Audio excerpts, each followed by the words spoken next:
Kamusta kayo mga kapatid?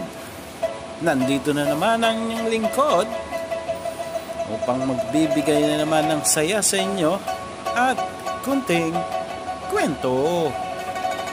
Ayan po.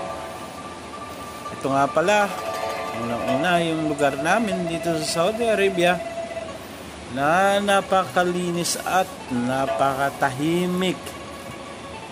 Wala ka man lang makikita ang mga pag-alagala, pero it's okay kasi talagang napakaganda din naman. Hindi gaya sa atin na may mga naglalasing pag mga ganitong oras, may mga nakahubad, nakatambay, pero dito tingnan nyo naman, napakaaliwalas ng panahon, kapaligiran, mabiyaya kung tawagin dahil pag sinabing panahon na ng pagpapahinga, lahat dito ay nasa kwarto lang at kung wala ka namang importanteng lakad, syempre mas maiging doon ka na lang magpahinga at bukas naman ay trabaho na naman. Kayod kalabaw na naman tayo. Pero flex ko lang yung kapaligiran na napakaganda niyang tignan. Pag ganito, napakabiyaya.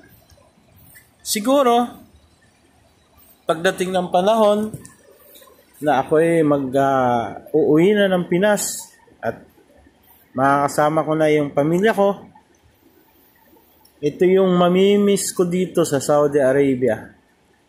Yung talaga namang maipagmamalaki mo sa buong talambuhay mo na masasabi mong nagkaroon ka rin ng katahimikan ng mga gabing napakasarap itulog pagkatapos ng trabaho, pagkatapos ng mga ma-stress na bagay, mga problema, pero may panahon ka pa rin magmuni-muni dahil nga sa napakasaya at napakagandang kapaligiran. Actually, may mga bata lang naman na minsan naglalaro, pero pagdating talaga ng mga hating gabi na at alam na nilang nakaka-istorbo na sila, ayan, sila na rin mismo ang nagpapahinga. Para bang, siyempre, dala ng kabataan, ayan, at talaga namang nagsasaya din sila. May mga soccer, kung ano-ano pa. Ayan. So, ayan na nga mga kapatid. Ganyan lang yung buhay namin dito sa Saudi Arabia. At masasabi ko, dapat talagang ipasalamat.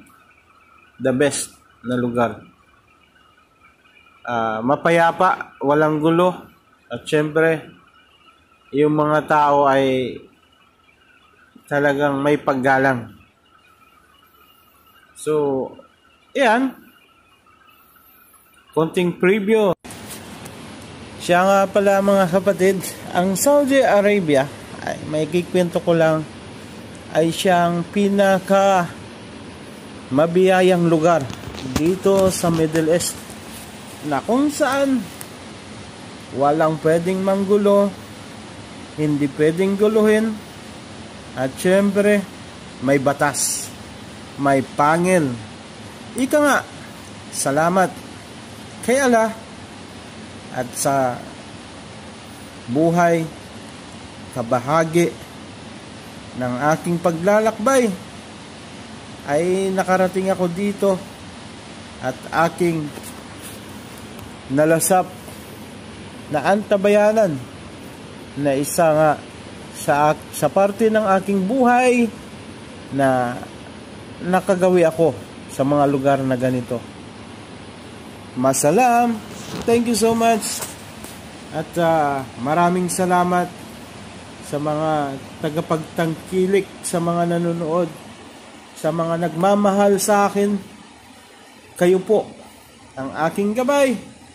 At sana magkita-kita tayo sa next video na akin pang mga gagawin. Salamat!